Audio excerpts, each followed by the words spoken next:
Furthermore, Congressman Krishnamurthy has been at the forefront of our enhanced cybersecurity efforts and to protect our nation from emerging threats. He is the member of the House Intelligence Committee, and he has worked tirelessly to ensure the safety and security of our digital infrastructure. With unwavering dedication and profound commitment to public service, Congressman Krishnamurthy has been a true advocate for his constituents, which many of us are, and he is a guiding light for the nation. It is my distinct honor and privilege to introduce to you Congressman Raja Krishnamurthy. Please come on up and share a few words.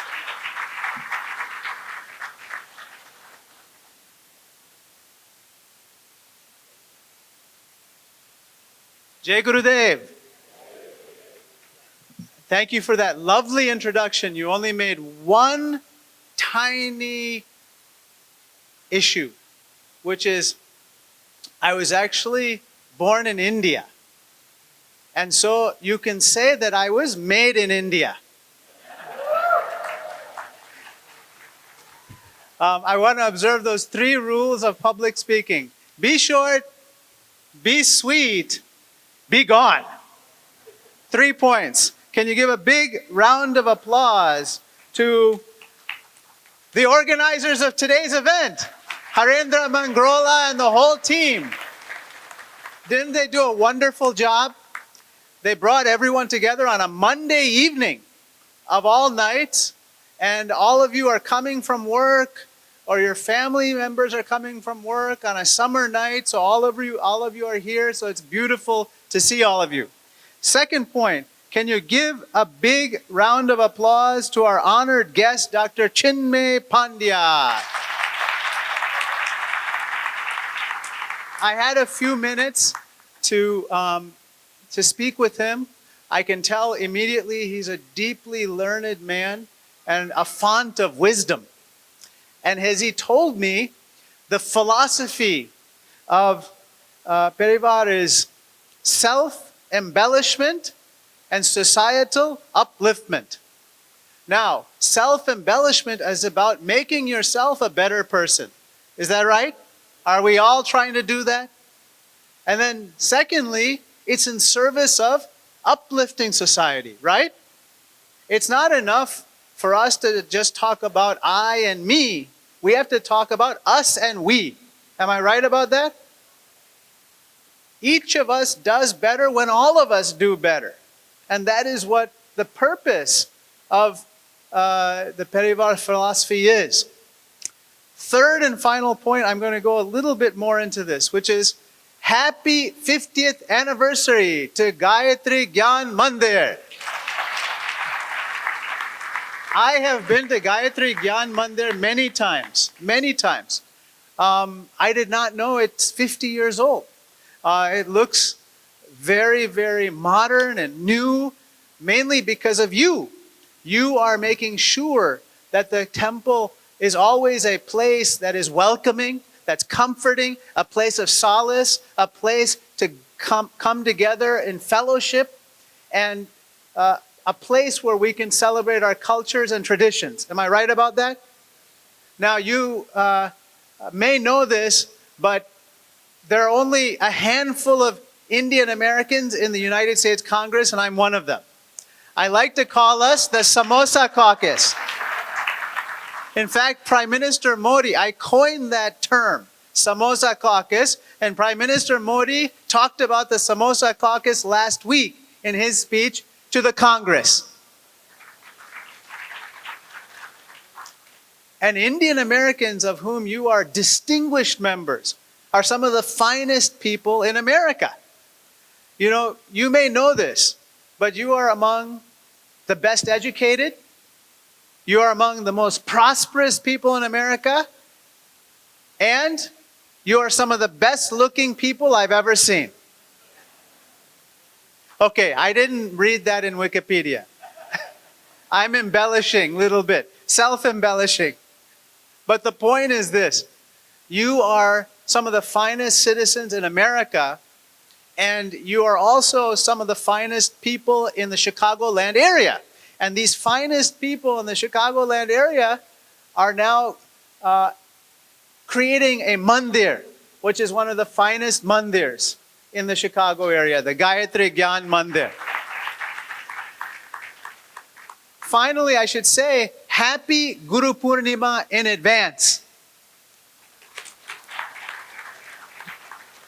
My staff told me that the root of the word guru is removal and darkness. That is the purpose of a guru, to remove the darkness, to show the light. So on Guru Purnima, we are trying to be the light. We are trying to show the light to others, the right path, and to do our duty, and to remember that old saying, Vasudeva Kudumbakam, the world is our family. And so we must always remember that. Above all, the world is our family. We will treat everyone in that way accordingly. So I want to close with my favorite saying. Yesterday is history, tomorrow is a mystery, but today is a gift. That's why we call it the present. I am honored and blessed to be with you here for just a few short minutes of your precious time to celebrate you, to celebrate our distinguished visitor, Dr. Pandya, and to celebrate the Gayatri Gyan Mandir, and to celebrate how together we are going to make the world a better place. Thank you so much. God bless you.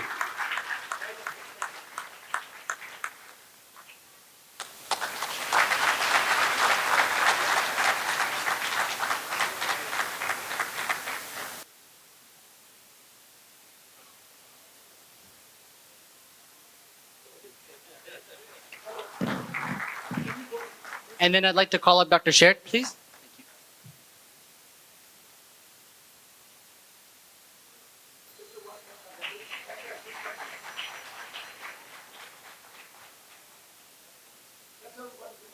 To Mr. Somnash Ghosh, a true ambassador in India's rich heritage, tradition, and values.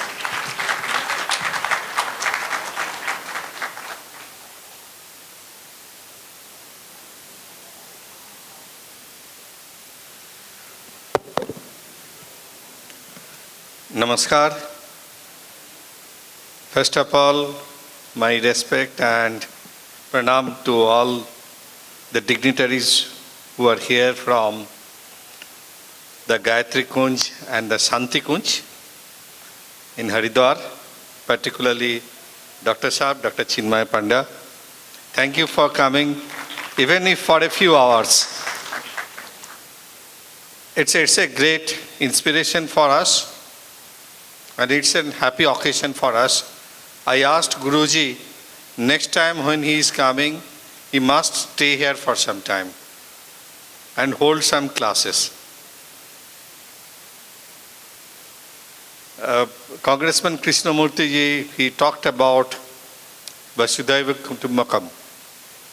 In fact, Guruji would tell you that one of the focus area of G20, we are the G20 chair this year. Very soon we are expecting all the great dignitaries from around the world to be in India, including President of the United States, hopefully, if everything works out. And there, this idea of Vasudhaiva Kutumbakam is the focus. One earth, one family, one future. And I see this entire effort, what you are doing, what all the followers are doing, what Guruji is doing and all others are doing, this is in the same line, because what we are taught in Indian thoughts, in our religious thought, we don't divide. We don't see the world as we and they. We see it as a one single human heritage. When we pray, we talk about happiness for all, health for all. We don't say that health for Indians, health for even Hindus or any community or any sect. We talked about the entire humanity.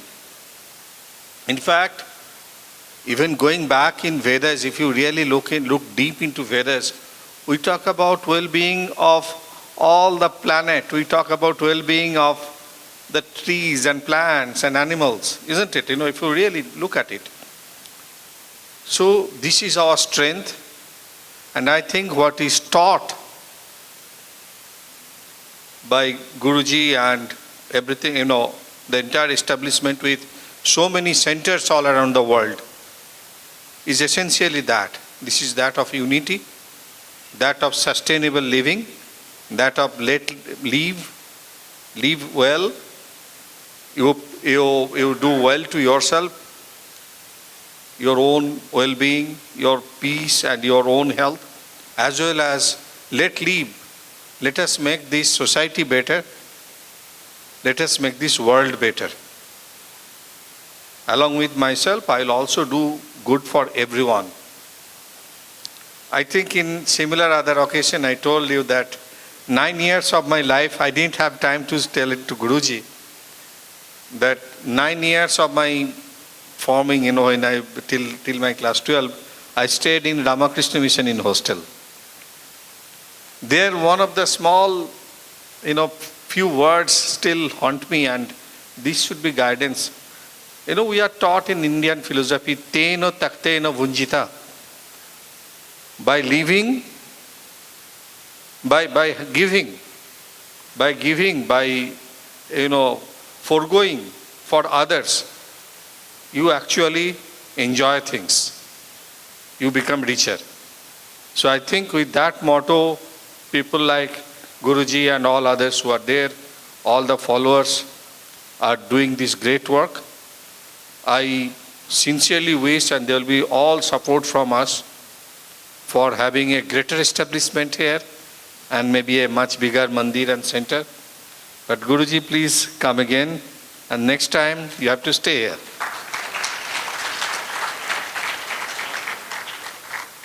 So thank you once again. It's a very happy occasion. I am very happy to be here. And once again, my pranam and respect to all who are here. Namaskar.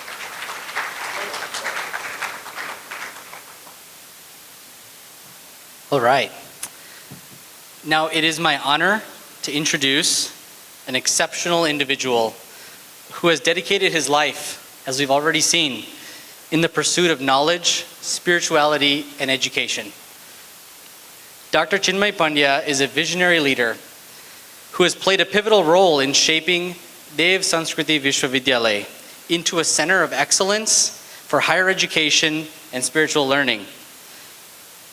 With this deep understanding of Vedic wisdom and contemporary education, he has brought forth a transformative approach to academia. As the Pro-Vice Chancellor of the university, Dr. Pandya has fostered an environment that goes beyond the traditional education. He has created a space where students not only acquire knowledge like a traditional university, but they develop a profound understanding of their own inner selves and the world around them. With the realization of his exemplary achievements in philanthropy and academia, he was granted member and serves as a judge for the prestigious Templeton Prize Award.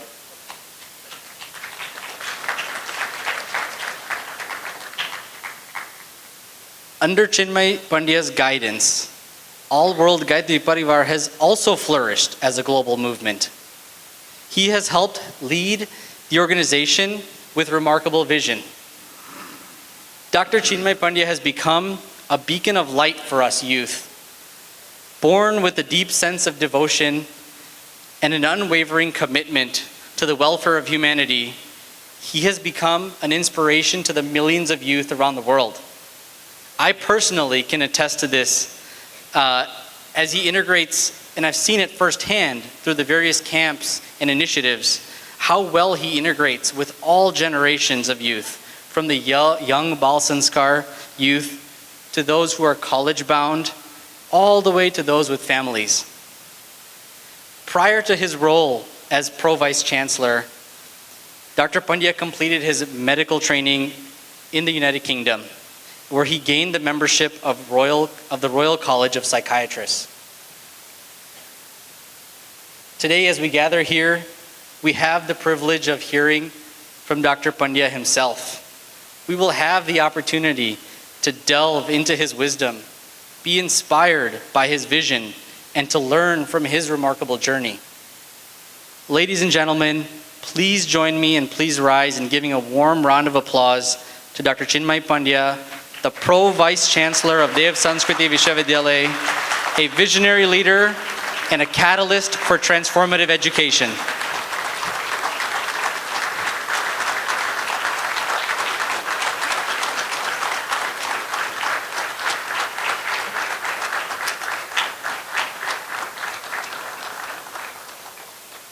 नमन वंदन करें गुरु सत्ता को। ओम नमोस्त्वनंताय सहस्रमूर्तये सहस्रपादाक्षिशिरोरुभावे सहस्रनाम्ने पुरुषाय शाश्वते सहस्रकोटियुगधारिणे नमः। सहस्रकोटि युगधारिणे नमः। अपने स्थान पर बैठ जाएं। शिष्यों का गुरु को समर्पण, साधक का सविता को अर्पण। शिष्यों का गुरु को समर्पण, दीपक का ज्योति को, चातक का चंदा को। दीपक का ज्योति को, चातक का चंदा को। गंगा का सागर को अर्पण, साधक का सविता को अर्पण। शिष्यों का गुरु को समर्पण।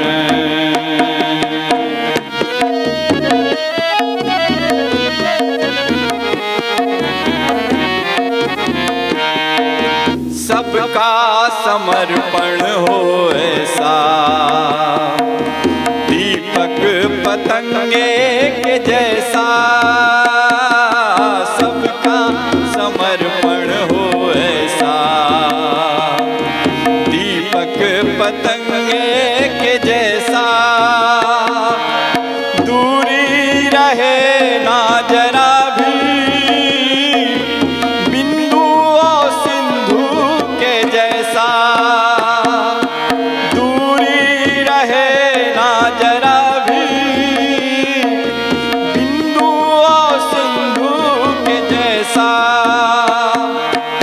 अर्जुन का कान्हा को, राधा कन्हैया को। अर्जुन का कान्हा को, राधा कन्हैया को। बंसी का होठों को अर्पण, साधक का सविता को अर्पण। शिष्यों का गुरु को समर्पण, साधक का सविता को अर्पण। शिष्यों का गुरु को समर्पण।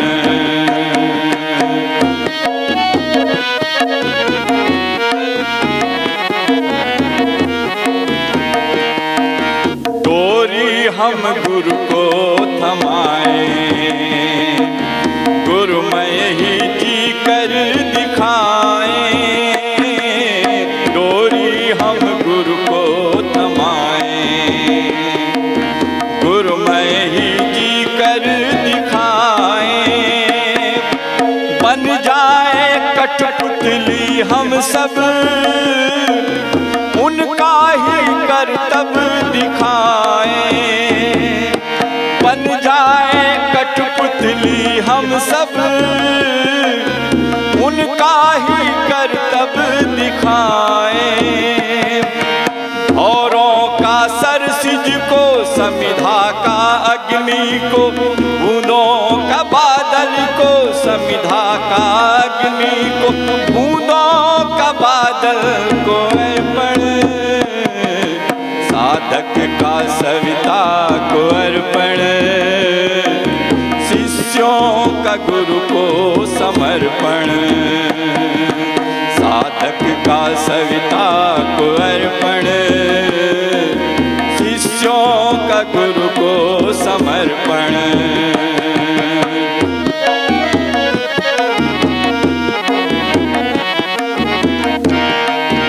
गुरु में सभी डूब जाएं, अस्तित्व अपना मिटाएं, गुरु में सभी डूब जाएं, अस्तित्व अपना मिटाएं, मैंपन को गुरु में घुलाएं, गुरु की ही पहचान पाएं, मैंपन को गुरु में घुलाएं, गुरु की ही पहचान पाएं, दीपक पतंगे को कंकर का शंकर को, दीपक पतंगे को कंकर का शंकर को, नैवेद्य प्रभु को हो अर्पण, साधक का सविता को अर्पण, शिष्यों का गुरु को समर्पण। ताल के साथ आप भी ताली बजा सकते हैं। साधक का सविता को अर्पण, शिष्यों का गुरु को समर्पण, दीपक का ज्योति को, चातक का चंदा को, दीपक का ज्योति को, चातक का चंदा को, गंगा का सागर को अर्पण, साधक का सविता को अर्पण, शिष्यों का गुरु को समर्पण, बंसी का होठों को अर्पण, शिशुओं का माता को अर्पण। समर्पण क्या होता है? हमारे बीच में आदरणीय डॉक्टर चिन्मय पंड्या जी विराजमान हैं। सिमट जाती है रेती तो उसे चट्टान बना देती है, सिमटती है जब रेती तो उसे चट्टान बना देती है, श्रद्धा भक्त की ही लौटकर पाषाण को भगवान बना देती है। तो ऐसे हमारे एक समर्पण की प्रतिमूर्ति, गुरु के प्रति समर्पण क्या होता है, परिभाषा आपने गीत में सुनी। आप उनकी वक्तव्य में, उनके विचारों में गुरुदेव के विचार सुनेंगे। प्रश्नों के समंदर में एक हर प्रश्नों के जवाब हैं, प्रश्नों के समंदर में हर प्रश्नों का जवाब है, युवाओं के दिलों में ये खिलते हुए गुलाब हैं, और परम पूज्य गुरुदेव माता जी की ये एक चलती फिरती किताब है। तो आइए उनसे सुनते हैं कि गुरु के प्रति क्या भाव होते हैं। आदरणीय चिन्मय भैया।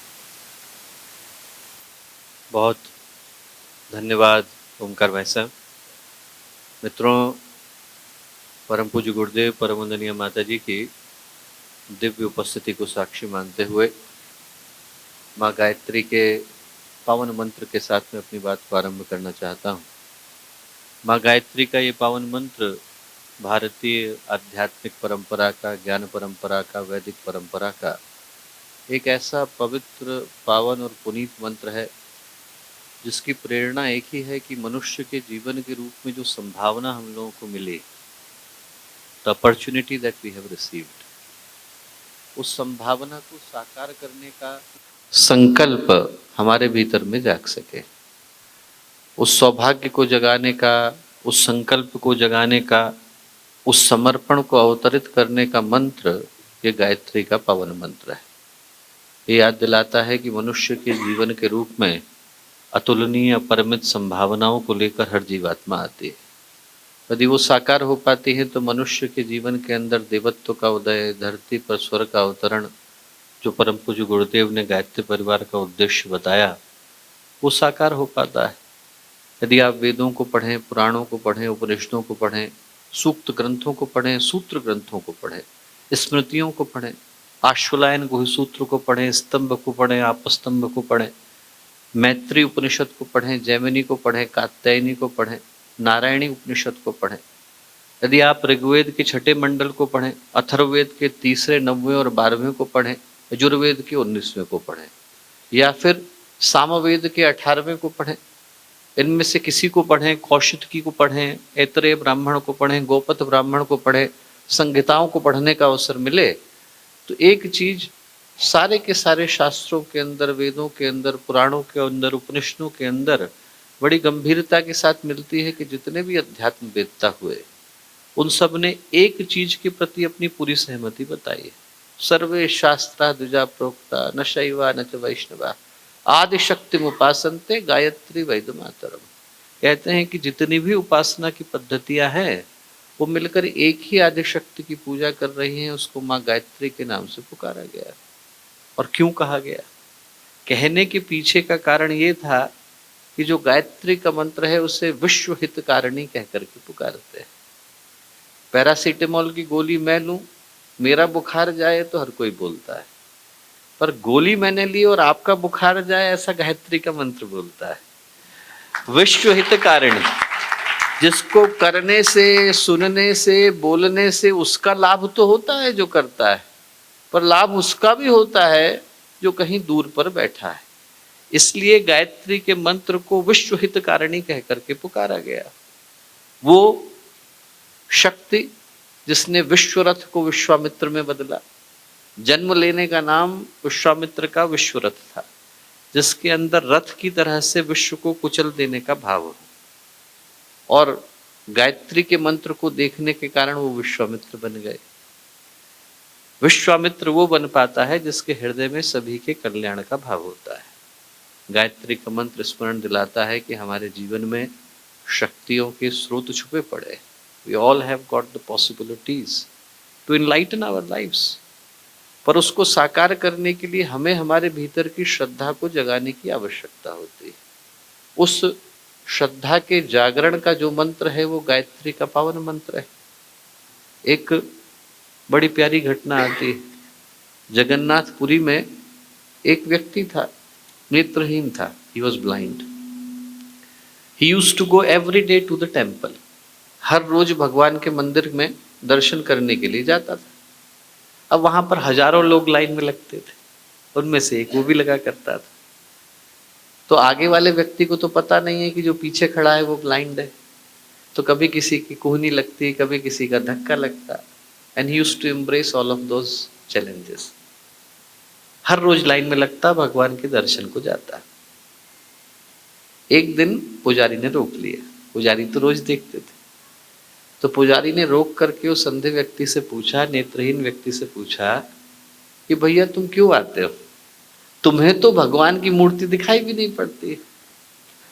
तो नेत्रहीन व्यक्ति बोला, मुझे भगवान की मूर्ति दिखाई नहीं पड़ती, पर भगवान को मैं तो दिखाई पड़ता हूं। मैं यहां पर उनकी हाजिरी लेने के लिए नहीं आता हूं। I am not here to take his attendance, I am here to give mine. मैं यहाँ पर अपनी उपस्थिति देने के लिए आता हूँ।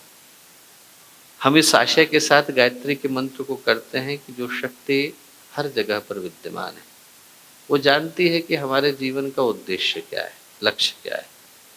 दुनिया का सबसे बड़ा सीसीटीवी लेकर के भगवान ही बैठे हैं।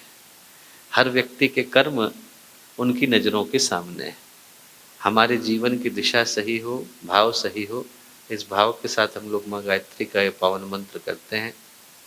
सभी से विनम्र निवेदन कि जो जहाँ है वहाँ पर स्थिर शरीर के साथ, शांत मन के साथ, गुरु पूर्णिमा का पावन अवसर आ रहा है, भाव के जागरण का यह अवसर है।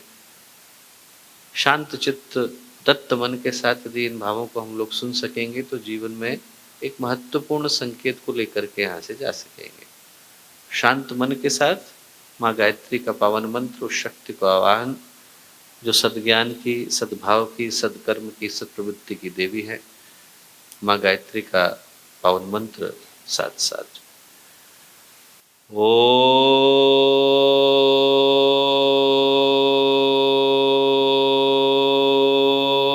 भूर्भुवः स्वः तत्सवितुर्वरेण्यं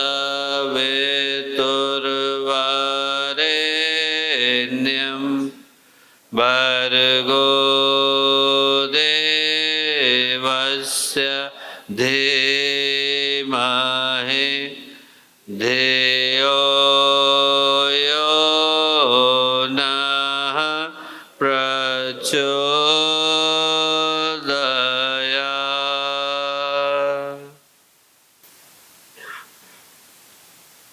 परम पूज्य गुरुदेव परम वंदनीय माता जी के दिव्य संरक्षण में गुप्त नवरात्रि की अष्टमी का ये पावन दिन एक अत्यंत ही सौभाग्यशाली समय में एक बड़े ही महत्वपूर्ण उद्देश्य को ध्यान में रखकर गुरु पूर्णिमा की पूर्व वेला में भावनाओं के जागरण को, श्रद्धा के जागरण को उद्देश्य बनाकर आज जब हम लोग शिकागो की इस पवित्र भूमि पर उपस्थित हैं, वो स्थान जिसने नरेंद्र को स्वामी विवेकानंद में बदला, उस भूमि पर उपस्थित हो पाने का सौभाग्य यदि आज हमको मिला है, तो इस अवसर पर हम लोगों के साथ यहाँ मंच पर उपस्थित आदरणीय त्रिपाठी माओ जी, आदरणीय श्री ओमकार भाई साहब, आदरणीय हसमुख भाई, यहाँ उपस्थित शिकागो के गायत्री परिवार के सभी सम्मानित कार्यकर्तागण, इस क्षेत्र के सभी गणमान्य अतिथिगण,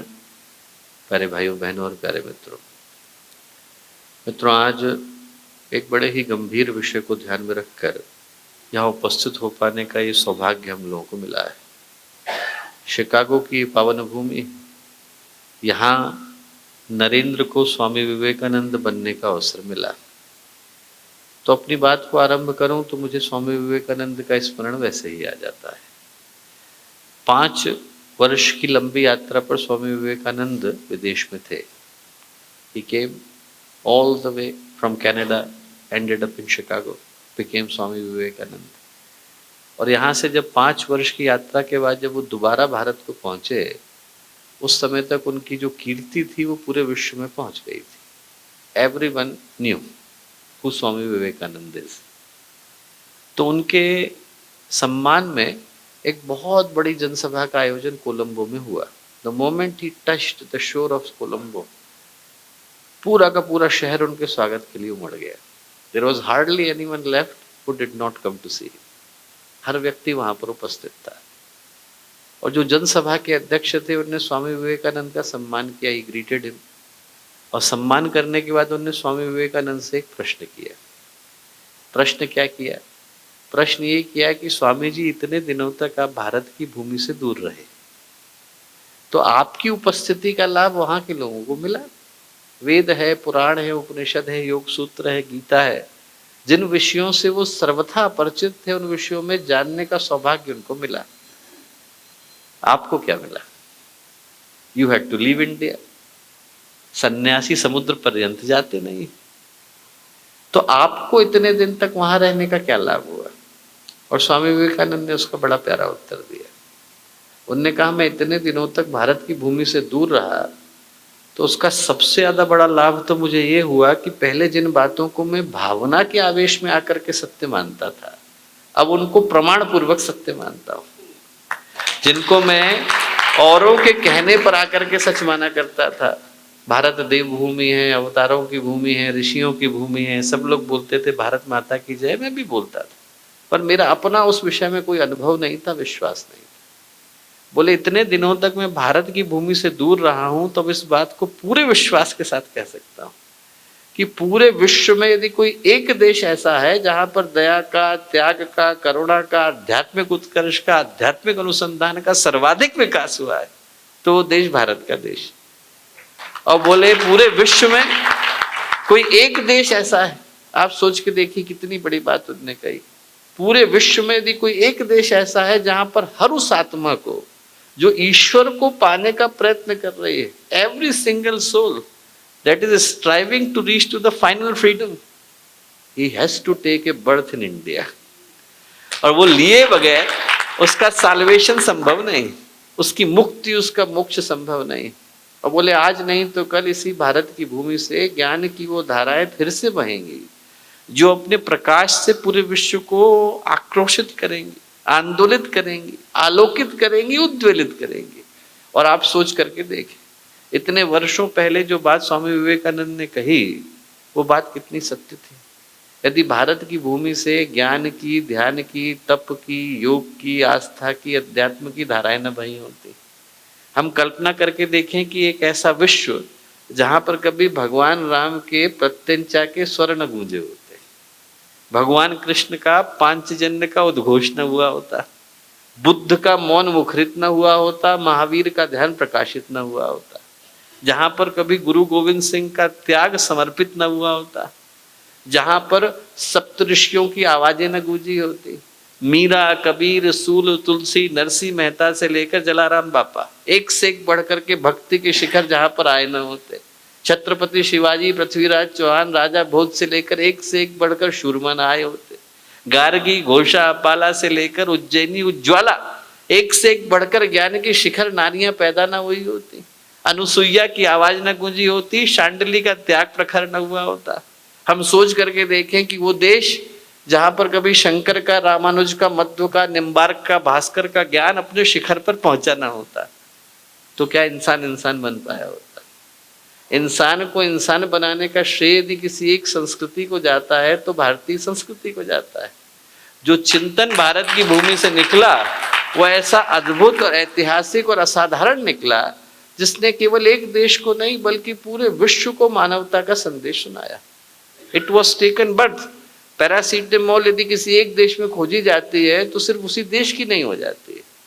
वो मानवता का जन्म भारत में हुआ तो सिर्फ भारत के लिए नहीं हुआ। It was given birth to the entire humanity. जो चिंतन भारत की भूमि से निकला, जो स्वामी विवेकानंद ने कहा, वो भारतीय इतिहास का, भारतीय संस्कृति का सबसे महत्वपूर्ण अध्याय था। It was the most important chapter in the history of the humanity. और जो एक गंभीर चिंतन भारत की भूमि से निकला वो क्या निकला? वो ये निकला कि हमने सारी आध्यात्मिक विभूतियों का आधार साधना को नहीं, श्रद्धा को माना। साधना करने के लिए तो रावण भी बैठता है, साधना करने के लिए तो सारे असुर बैठते हैं, सारे दैत्य बैठते हैं, सारे राक्षस बैठते हैं। उनसे बढ़कर के तपस्या करने वाले आपको कम ही मिलते हैं। पर हमने आध्यात्मिक विभूतियों का आधार उनको नहीं माना, हमने श्रद्धा को माना। आप सोच करके देखिए, मंत्र एक ही तरह के होते हैं, जपने के तरीके एक जैसे होते हैं, गायत्री का मंत्र बदल नहीं जाता। ऐसा नहीं है कि हरिद्वार में अलग है, गुजरात में अलग है, राजस्थान में अलग है, महाराष्ट्र में अलग है, शिकागो में अलग हो गया, अटलांटिक सिटी का गायत्री मंत्र अलग है। नहीं, मंत्र एक ही है, पूजा करने के तरीके एक है।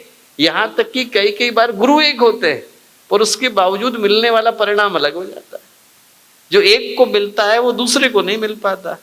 जिसको अर्जुन प्राप्त कर पाते हैं उसको दुर्योधन कभी नहीं प्राप्त कर पाता, और जो एकलव्य को मिलता है उसको प्राप्त करने से अर्जुन चूक जाता है। अंतर इस बात का नहीं है कि गुरु ने क्या दिया, ऐसा नहीं है कि एक को बुलाया और अकेले में आकर के कुछ ज्यादा सिखाया। अंतर गुरु के देने का नहीं, अंतर शिष्य के लेने का पड़ जाता है। The difference comes not from what he was able to give, from what the other person was able to receive. एक जो कहानी आती है बहुत प्यारी, एक संत के पास गए उसके शिष्य, और शिष्य ने जाकर के उनसे कहा कि हमारी समझ में एक बात नहीं आती। क्या नहीं आती? बोले वही गायत्री का मंत्र है, उसको बोल करके विश्वामित्र ब्रह्मर्षि बन गए। हम लोग बोलते हैं तो हमारे जीवन में कोई परिवर्तन क्यों नहीं होता? संत बोले कि बहुत अच्छा प्रश्न है, पर इसका उत्तर यहाँ नहीं दूंगा, बाजार के अंदर दूंगा। बाजार के अंदर लेकर के गए, वहां पर एक टेम्पल बन रहा था, लोग अपनी पीठ के ऊपर ईंटें उठा उठा करके ले जा रहे थे। संत ने एक व्यक्ति को रोका, रोक करके पूछा क्या कर रहे हो? वो व्यक्ति गुस्सा हो गया, बोले आपको दिखाई नहीं पड़ता है, आंखें की बटन लगा रखे? बोले इतना बड़ा आदमी कंधे पर ईंटें उठा के जा रहा है, पूछ रहे हो क्या कर रहे? बोझ उठा रहा हूँ। और क्या कर रहा हूँ? मैं तो अपने कंधे पर सामान उठा के जा रहा हूँ। उनने कहा भैया गुस्सा नहीं करो। दूसरे को रोका, क्या कर रहे हो? उसने कहा कि घर में पत्नी बच्चे हैं, कमाना पड़ता है, पूरे उनके लालन पालन के लिए, उनके पालन पोषण के लिए कुछ न कुछ तो करना पड़ेगा। I am earning my livelihood. उन्होंने कहा अच्छा ठीक है। तीसरे को रोका कि तुम क्या कर रहे हो? जैसे ही पूछा वैसे ही उस व्यक्ति के हाथ श्रद्धा से जुड़ गए। बोले भगवान का मंदिर बन रहा है और मुझे सौभाग्य मिला है कि भगवान के मंदिर में ईंटें लगा करके आऊं। भगवान का मंदिर बना रहा है। संत बोले समझ में आया? ईंटें तीनों उठा रहे हैं, एक मजदूरी में उठा रहा है, एक मजबूरी में उठा रहा है, भक्ति में एक ही उठा रहा है। जो भक्ति में उठाता है उसकी लगाई गई ईंट से मंदिर बन पाता है। मंत्र वही है, शब्द वही है, परिणाम उसके जीवन में आता है जिसके हृदय से श्रद्धा के भाव निकल आते हैं। श्रद्धा के भाव होते हैं तो जिंदगी के सारे चमत्कार हो पाते हैं। श्रद्धा होती है तो प्रहलाद की पुकार पर भगवान खंभा फोड़ करके आते हैं। श्रद्धा होती है तो मीरा की पुकार पर भगवान पत्थर की मूर्ति से निकलते हैं, सांप से डसवाते हैं, जहर पी के जाते हैं। श्रद्धा होती है तो एकलव्य की पुकार पर मिट्टी की मूर्ति द्रोणाचार्य में बदल जाती है। श्रद्धा होती है तो स्वामी रामकृष्ण परमहंस की पुकार पर जो काली की प्रतिमा है वो माँ काली में बदल जाती है। श्रद्धा नहीं होती है तो बड़े बड़े उपचार भी व्यर्थ ही होकर के रह जाते हैं। जो जिंदगी का चमत्कार है वो सबसे बड़ा चमत्कार किसका है? श्रद्धा का है। श्रद्धा होती है तो जिंदगी में सब कुछ संभव हो पाता है। श्रद्धा नहीं होती है तो कुछ भी संभव नहीं हो पाता। अभी मैंने आपको उदाहरण दिया कि जो एक व्यक्ति को मिलता है वो दूसरे को नहीं मिलता। गीता में भगवान कहते हैं श्रद्धामयम यह पुरुष यो स एव स। जिसकी जैसी श्रद्धा होती है, जिसकी जैसी भावना होती है, वैसा उसके व्यक्तित्व का निर्माण हो जाता है। कर्म से नहीं, उसके पीछे की भावना से। आप सोचिए कि जब भगवान यज्ञ करने के लिए बैठे तो देवता पुष्पों की वृष्टि करने के लिए आए, और रावण यज्ञ करने के लिए बैठा तो भगवान ने हनुमान जी को भेजा, जाओ तोड़ करके आओ। क्यों? यज्ञ तो पवित्र कर्म है। करने वाले की भावना के अनुसार उसका परिणाम हो जाता है। गलत भावना के अनुसार जब रावण यज्ञ करने के लिए बैठता है तो उसका परिणाम भिन्न हो जाता है। जो श्रद्धा है वो ये बताती है कि कर्म का परिणाम इस आधार पर आता है कि आपने उसके अंदर भावना क्या लगाई। और मैं कहता हूँ बड़ी चीज के लिए नहीं सोचे, हम जिंदगी की छोटी चीजों के लिए सोचे। जिंदगी का एक काम आप सोच के बताइए जहां पर आपका हार्ट इन्वॉल्व नहीं हो और परिणाम आ गया हो। एक काम आप सोच के बताइए। There is not even a single thing. दिल के अंदर बात उतर जाती है तो रात के 12 बजे भी आदमी काम करने को तैयार हो जाता है, और दिल के अंदर बात नहीं उतरती तो दुनिया की सारी बातें लोग सिखाएं, सारी की सारी शिक्षाएं हो, सारे के सारे अनुशासन हो, तब भी आदमी की जिंदगी में एक कर्म नहीं घट पाता। घटाने के लिए there is only one thing that is needed, it should come from your heart. जहां पर दिल लग गया वहां पर परिणाम निकल करके आता है।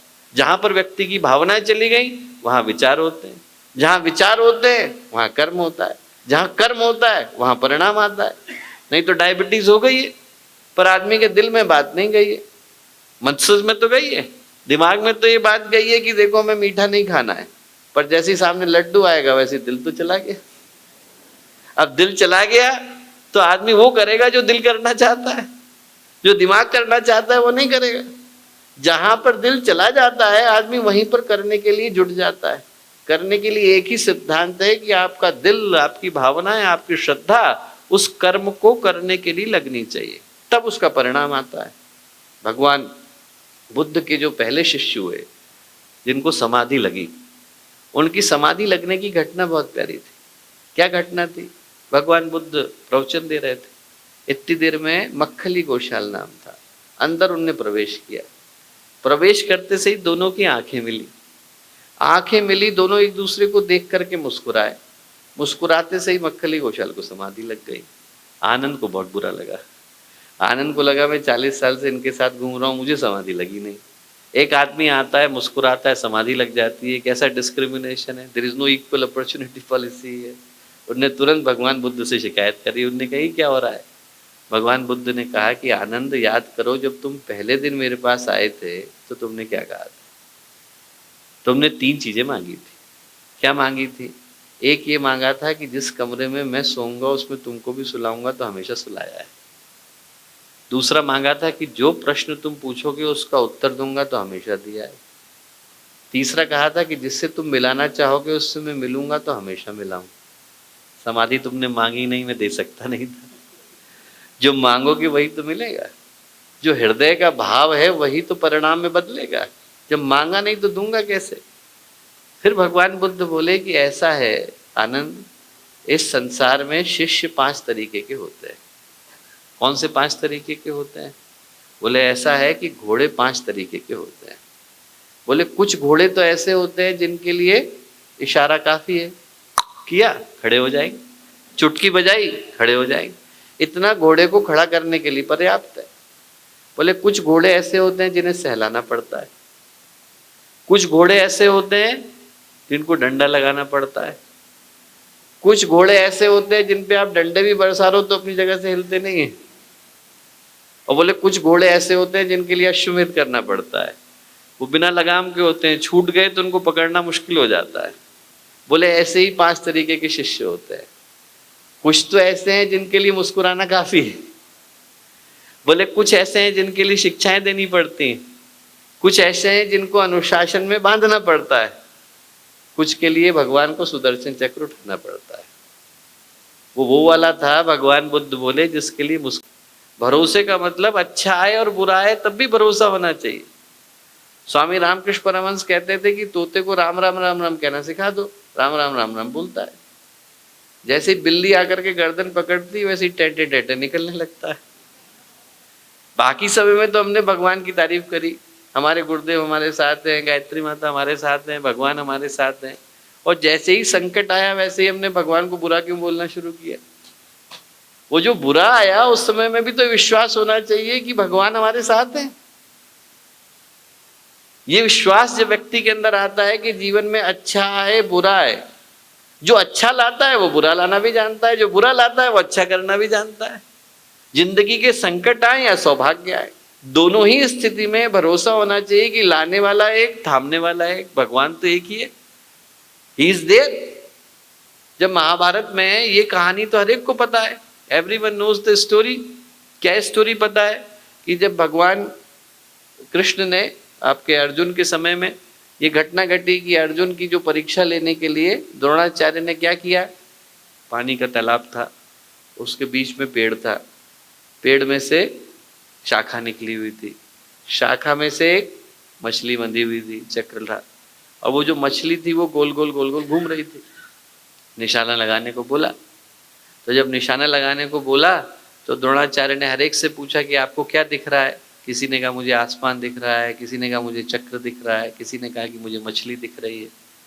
अर्जुन ने कहा मुझे मछली की आंख के अलावा कुछ नहीं दिख रहा है।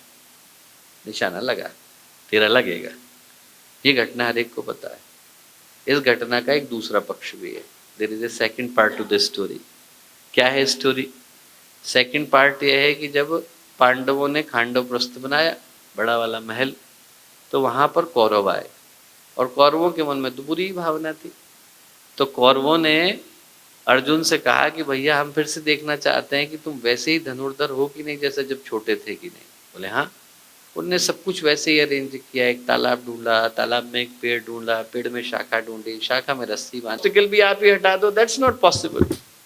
फुटबॉल में कोच होते हैं तो कोच सिखा सकते हैं, पर मैदान में उतर के गोल थोड़ी कर सकते हैं। वो काम तो खिलाड़ी को ही करना पड़ता है। That is our duty and responsibility. जिंदगी की जो लड़ाइयाँ हैं वो तो हमें ही लड़नी पड़ती हैं। भगवान अवरोधों को दूर करने का काम करते हैं। जिसके मन में भरोसा आ गया कि हमारे जीवन के संकटों को थामने का काम वो करते हैं, उसकी जिंदगी आसान हो जाती है। श्रद्धा का जो दूसरा पक्ष है वो याद दिलाता है कि जिंदगी के शुभ में अशुभ में दोनों में हमारा भरोसा एक होना चाहिए। रात में दिन में, अच्छा हो बुरा हो, दोनों में हमारा भरोसा अनशेकेबल होना चाहिए। भगवान आ गए और हम जय जयकार करते घूम रहे हैं तो हम भीड़ कहलाते हैं, पर हमारी जय जयकार पे भगवान को आना पड़े तब हम भक्त कहलाते हैं। हमने आवाज लगाई और भगवान को आने के लिए बाध्य होना पड़े तो फिर हम प्रहलाद बन जाते हैं। हमने आवाज लगाई और हमारी आवाज पर भगवान को आना पड़े तो हम ध्रुव बन जाते हैं। हमने आवाज लगाई और हमारी आवाज पर भगवान को आना पड़े तो हम मीरा बन जाते हैं, नरसिंह मेहता बन जाते हैं, जलाराम बापा बन जाते हैं। The story remains the same. आपकी आवाज के अंदर दम होना चाहिए, पुकार आपकी मजबूत होनी चाहिए। दो ही तरह के भक्त हैं दुनिया में। कुछ बंदर के बच्चों की तरह से होते हैं। Have you seen? बंदर के बच्चे देखे? वो अपनी माँ को पकड़ लेते हैं तो छोड़ते नहीं। वो ऊपर 10वीं मंजिल से नीचे को कूद जाए, वो कभी उनकी पकड़ छूटती नहीं। और दूसरे कैसे होते हैं? बिल्ली के बच्चों की तरह से होते हैं। बिल्ली के बच्चों में क्या होता है? वो कहीं पर भी हो म्याऊं म्याऊं करते हैं तो मम्मी आ जाती है। Messages same. मैसेजेस या तो आपकी पकड़ मजबूत हो, एक बार भगवान को थाम लिया है तो हाथ कमजोर नहीं होना चाहिए, या फिर आपकी पुकार मजबूत हो। यदि गलती से छूट गया है तो आवाज के अंदर दम होना चाहिए। यदि किसी कारण से भगवान से हम दूर चले गए तो आपकी आवाज में इतना दम हो कि आपने बुलाया तो भगवान को आना पड़े। बड़ौदा के राजा थे, रंजीत सिंह नाम था, भगवान के बहुत बड़े भक्त थे। इंग्लैंड में शादी करी, वापस लौट रहे थे। There was a storm in the sea, समुद्र में तूफान आ गया, कैप्टन भी घबरा गया। कैप्टन ने घबरा करके बोला कि जिसको जो मिले वो लेकर के पानी के अंदर कूद जाए, जहाज डूबने वाला है। सब घबरा गए। पत्नी ने देखा कि जो राजा साहब है, राजा रंजीत सिंह, वो तो ध्यान लगा के बैठे। उन्होंने कहा आपको डर नहीं लग रहा? बोले नहीं। क्यों नहीं लग रहा? उन्होंने तुरंत अपनी तलवार निकाली और पत्नी की गर्दन पर रख दी। पत्नी बोली आपको मजाक सूझ रहा है? यहाँ पे समुद्र में तूफान आया हुआ है, स्टॉर्म आया हुआ है, लोग घबरा रहे हैं, और ऐसी स्थिति में आपको मजाक सूझ रहा है, आप मेरी गर्दन पे तलवार लगा के बैठे हो। तो राजा साहब बोले आपको डर नहीं लग रहा है? बोले मुझे डर क्यों लगेगा, आप मेरे पति हो। तो राजा साहब बोले फिर मुझे डर क्यों लगेगा, वो मेरा पिता है।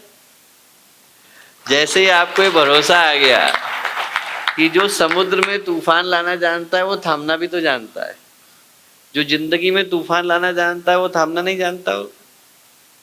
जिसको ये पता है कि जीवन के संकट आए वो जीवन के सौभाग्य लाना नहीं जानता होगा।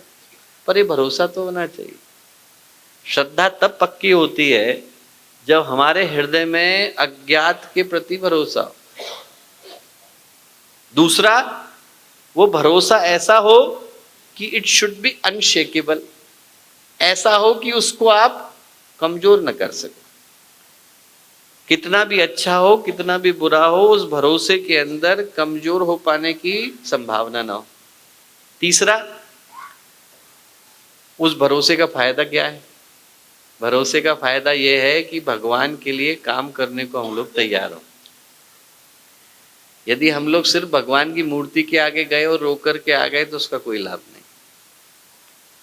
लाभ तब है जब इतनी बड़ी दुनिया भगवान ने बनाई है और हमें लगे कि हमारे पिता ने बनाई है।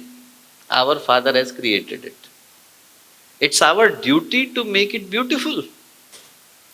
वो करने का जब भाव हमारे अंदर आता है कि पूरा संसार तो उसी का है, what can we do to make this earth, this place a wonderful place to be, तब फिर हमारे अंदर की जो श्रद्धा है वो सही अर्थों में साकार हो पाती है, सफल हो पाती। आप लोगों ने कहानी सुनी होगी लैला मजनू की, सुनिए। लैला मजनू की कहानी में एक इंटरेस्टिंग घटना घटी। घटना क्या घटी? लैला तो राजकुमारी थी, मजनू जो था वो गांव का लड़का था। एक दिन लैला ने देखा कि एक लड़का है वो यूं ही घूम रहा है। उसने कहा कि अपनी नौकरानी से कि कौन है, इसको क्या चाहिए? तो उन्होंने कहा कि ये जो है मजनू है तुमसे शादी करना चाहता है, he wants to marry you. बोले अच्छा, शादी तो मुझसे नहीं हो सकती, पर एक काम करते हैं। बोले देख इसको खाना तो कहीं से मिलता नहीं होगा। बोले नहीं मिलता है। बोले तो एक काम कर कि इसके खाने की व्यवस्था मेरी ओर से बना दिया कर, गांव के दुकानदारों को बोल दे कि जो भी खाया करे इसका बिल मेरे पास भेज दे, मैं पेमेंट कर दिया करूँगी। ठीक। अब अगले दिन गांव के लड़कों ने देखा कि वो जो मजनू था जिसको कोई पूछता भी नहीं था, उसको लोग बुला बुला के खिला रहे। अरे हमारी दुकान में बैठ जा, हम खिलाएंगे, हमारी दुकान में बैठ जा, हम खिलाएंगे। लड़कों ने पूछा क्या हुआ? बोले अरे मजनू जो है इसके बिल का पेमेंट जो है लैला करने वाली है। अब गांव के लड़कों को लगा कि इससे अच्छा तो काम ही नहीं हो सकता है। सबने अपने कुर्ते फाड़े, सबने अपने बाल बिखेरे, सबने अपनी दाढ़ी बड़ी करी और सबके सब मजनू बन गए। अब उस महीने का जो बिल आना था वो कितना आ गया? 25,000 का आ गया। लैला बोली अरे 25 रुपए का पेमेंट कर सकती थी, 25,000 का कहाँ से करूँगी? तो उनने क्या किया, उनने अपनी नौकरानी से कहा कि भैया तू सॉल्व करके आ। नौकरानी गई, उसने सब मजनू को बुला लिया, आओ जरा बैठो। क्या है? बोले लैला का एक्सीडेंट हो गया है, खून की जरूरत है, कौन देगा? अब जहाँ खून देने की बारी आई वहां सब एक एक करके गायब होना शुरू हुए। अरे हमारे घर से कॉल आ गई, अरे देखो यहाँ तो नेटवर्क ही नहीं आ रहा है फोन का, बाहर से अच्छे से आएगा, अरे देखो कौन बुला रहा है, सब गायब होना शुरू हुए। जो असली वाला था वो रह गया। पत्थर उठाया, छाती पे मारा, खून बाहर, एक कटोरी निकाला और उसने उसकी नौकरानी को दिया। बोले देख अभी तो इतना निकला है, और निकलेगा तो तो आकर के मुझसे मांग लेना। उसने उसकी पट्टी करी, बोले नहीं वो करने की जरूरत नहीं थी, सिर्फ असली वाले को पहचानना था। हम ये सोचें कि भगवान हमसे यही कह रहे हैं, असली वाले को पहचानना है। और असली वाले की पहचान हो पाती है कि उसे लगता है कि अरे मानवता का तो एक्सीडेंट हो गया, खून बह रहा है, संस्कृति करा रही है, धरती नष्ट हो रही है। ऐसी स्थिति में हम लोग क्या कर सकते हैं? Whole compassion, sacredness, devotion, dedication, determination is only one. कि इस दुनिया को बेहतर बनाने के लिए हमारे द्वारा क्या हो सकता है? It was created by our father, हमारे पिता ने बनाया है, इस दुनिया का निर्माण किया है। हमारे हृदय में श्रद्धा का जागरण होता है तो उसका फायदा एक ही है कि दुनिया को बेहतर बनाने के लिए हम लोग कुछ न कुछ करें, हमारे द्वारा हो जाए। और वो करने के लिए क्या जरूरत है? उस प्रॉब्लम को अपना समझने की जरूरत है। We don't have to dissociate with the problem. ये अमेरिका की प्रॉब्लम है, जापान की प्रॉब्लम है, इंडिया की प्रॉब्लम है, इंडिया में भी नॉर्थ इंडिया की है, साउथ इंडिया की, ये प्रॉब्लम नहीं है। ये इंसान की प्रॉब्लम है, धरती की प्रॉब्लम है। और इसको सॉल्व करने के लिए हमें एक होने की आवश्यकता है। That is the only solution. Swami Ram Tirth थे, स्वामी राम तीर्थ जो थे बड़े प्रसिद्ध संत हुए। पहाड़ी चढ़ रहे थे, उनने देखा कि एक छोटी सी लड़की है, वो अपने भाई को, ऐसे 12 साल का रहा होगा, अपनी पीठ पे ऐसे बोरी की तरह से उठा के जा रही है। स्वामी राम तीर्थ को लगा कि मुझे चढ़ने में इतनी तकलीफ हो रही है, इस बच्ची को कितनी हो रही होगी। उनने उसको रोका, उनने कहा बेटा तू थक गई होगी, मुझे दे दे, भारी है। वो लड़की पलट के उनसे क्या बोली? बोले स्वामी जी भारी आपके लिए होगा, मेरे लिए तो भाई है। हम यही सोचे, ये धरती नहीं है, माँ है हमारी, दुनिया है हमारी। यदि वो भाव मन में आ गया तो श्रद्धा का जागरण हो जाता है। जो श्रद्धा का जागरण है वो यही बताता है कि वो सारी प्रॉब्लम जो दुनिया में बिखरी पड़ी है उनको सॉल्व करने के लिए हमें अपना समझने की आवश्यकता है। गुरुदेव ने हमें एक ही सूत्र बताया, यही सूत्र बताया कि पूरी की पूरी दुनिया एक, मानवता एक, इंसान एक, नर और नारी एक समान, जाति वंश सब एक समान, मानव मात्र एक समान। क्यों बताया? ताकि सबकी प्रॉब्लम एक समान, और जब प्रॉब्लम एक समान तो सॉल्यूशन एक समान। उसको सॉल्व करने के लिए एक ही चिंतन को धारण करने की आवश्यकता है कि यहाँ से उठे और ये सोचें कि आज तो हमें गिफ्ट में पूरी दुनिया मिल गई है, the whole world belongs to us. और इसको अच्छा बनाने के लिए मैं क्या कर सकता हूँ? The moment we have that feeling inside our heart, solutions are there. जो श्रद्धा है वो एक ही चीज बताती है कि इतनी बड़ी दुनिया को सुधारने के लिए एक व्यक्ति काफी नहीं है, हर व्यक्ति की आहुति लगने की आवश्यकता है। दीपक जलेगा तो इतने क्षेत्र में प्रकाश आएगा, सूरज उगेगा तो पूरी दुनिया का अंधेरा जाएगा। हमें तो सूरज की तरह से उगने की आवश्यकता है। अंत में बस एक कहानी सुना करके बात को समाप्त करूंगा। कहानी प्रसिद्ध रानी की है, नाम था अहिल्याबाई होलकर। 12 साल की थी, रानी बन गई। 29 साल तक लड़ती रही। She was such a fierce lady. एक हाथ में शिवलिंग लेकर दूसरे हाथ में तलवार लेकर के लड़ती थी। And on one persons courage and determination she could establish A kingdom bigger than you can imagine. उधर उत्तर भारत से लेकर नीचे तक, यदि अहिल्याबाई होलकर नहीं होती तो सोमनाथ के मंदिर का उद्धार न हुआ होता, जितने 12 ज्योतिर्लिंग है उनका उद्धार न हुआ होता। अकेली महिला ने भारत में 700 मंदिरों का निर्माण कराया। अद्भुत महिला। पर क्या हुआ? इतनी लड़ाई के कारण शास्त्रों का अध्ययन नहीं कर पाई। तो one day she called her priest. बोले जिंदगी में लड़ती रही, गीता पढ़ने का बड़ा मन था, पढ़ नहीं पाई, आप मुझे गीता सिखाएंगे? बोले हाँ।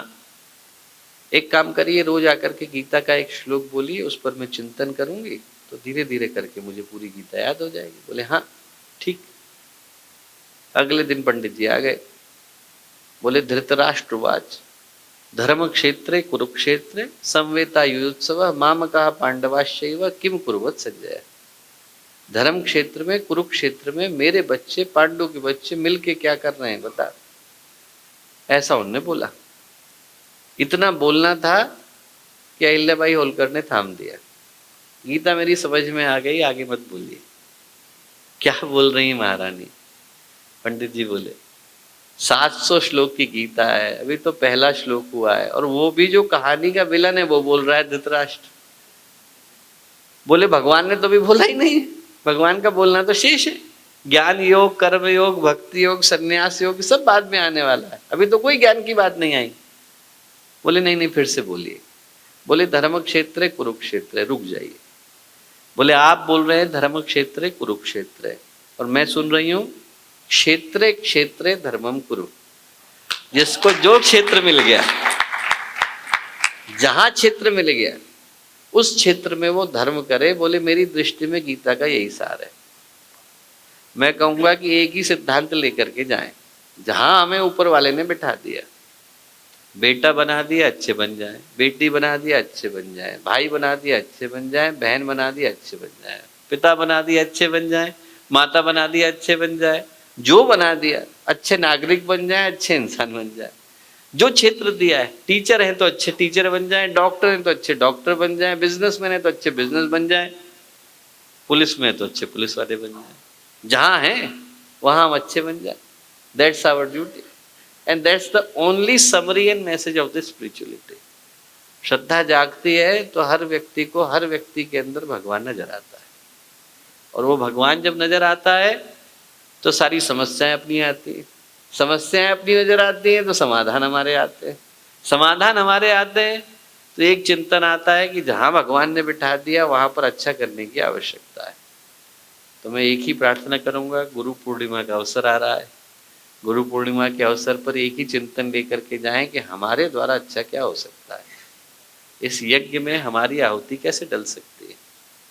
आप में से प्रत्येक व्यक्ति को जो अभी तक नहीं आए, पहले चरण का आवाहन तो मैं ये करूंगा कि आमंत्रण ये दूंगा कि आप में से जिनने गायत्री ज्ञान मंदिर शिकागो को नहीं देखा हो तुरंत आ जाइए। ऐसे लोग यदि हों जिनको अभी तक देखने का अवसर नहीं मिला तो आप पहले चरण में तो आप वहां आ जाइए, और वहां आइए तो ये सोचिए कि इस जगह को बेहतर बनाने के लिए मैं क्या कर सकता हूँ, मैं क्या कर सकती हूँ। पैसे की नहीं, आपकी भावना की, आपकी प्रतिभा की, आपके मनोयोग की आवश्यकता है। पैसे से इमारतें बन जाती हैं, इंसान नहीं बन पाते। We are not here for the institutions and buildings, we are here for the person. अच्छे लोग आए, अच्छी भावना के साथ आए। दूसरे चरण में आपको जो पहली छुट्टी मिलती है तो आपको हरिद्वार आने की आवश्यकता है। आपको पता होगा कि नहीं पता होगा, आप लोगों का एक घर जो है वो हरिद्वार में भी है, शांति कुंज नाम है उसका। आज के दिन आप ये मत सोचना कि हरिद्वार से कोई स्वामी जी आए थे आपको लेक्चर देने के लिए आए थे। आप ये सोचना आपके भाई हरिद्वार से आए थे और आपको इनविटेशन देने के लिए आए, और ये इनविटेशन देने के लिए आए थे कि the moment you get your first opportunity come to Haridwar. हम लोग वेट कर रहे हैं, और अब स्कोर जो है वो 1-0 का हो गया है। हम तो आ गए, आप तो आए नहीं। उसको 1-1 का करने के लिए जरूरी है कि you should travel to Haridwar as soon as possible. तो इतनी देर तक मंडे के दिन, जैसा कांग्रेसमैन ने भी बोला, आप लोग अपने अपने बिजी समय में से यहाँ समय निकाल करके बैठे, उसके लिए आप सबको बहुत सारा धन्यवाद, बहुत सारी शुभकामनाएं, बहुत सारी मंगल कामनाएं।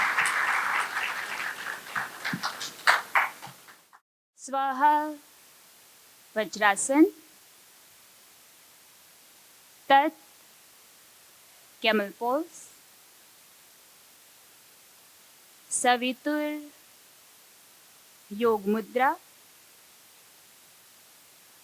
वरेण्यम अर्धताड़ासन,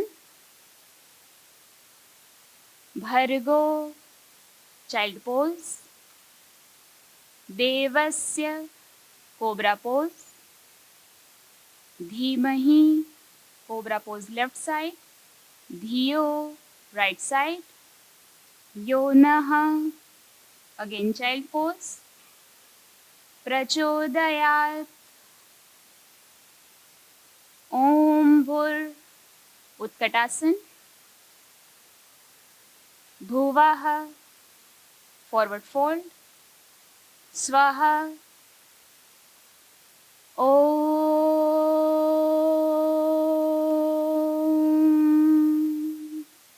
Jai Gurudev.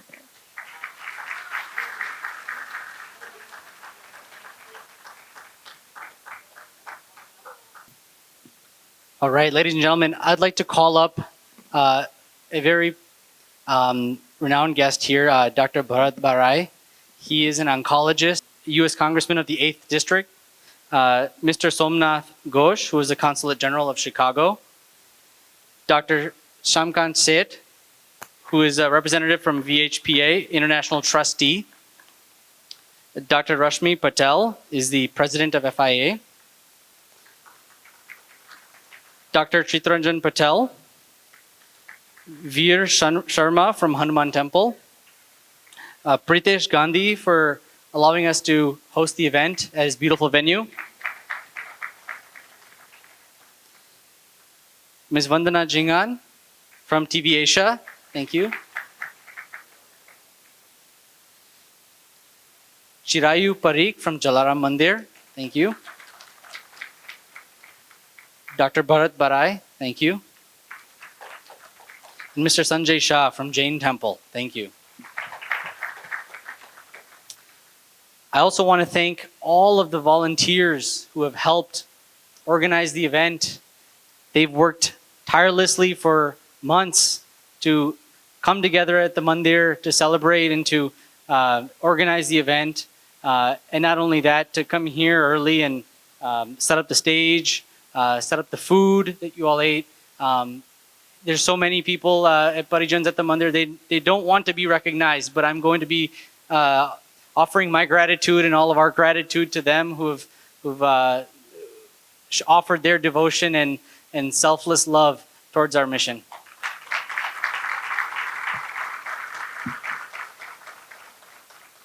Those who have volunteered for this event would love to have you come on stage. We're going to take a photo together. Don't be shy. Everyone who's wearing this yellow shirt, who's worked very hard throughout the day, please come up to the stage. We'd like to take a photograph together.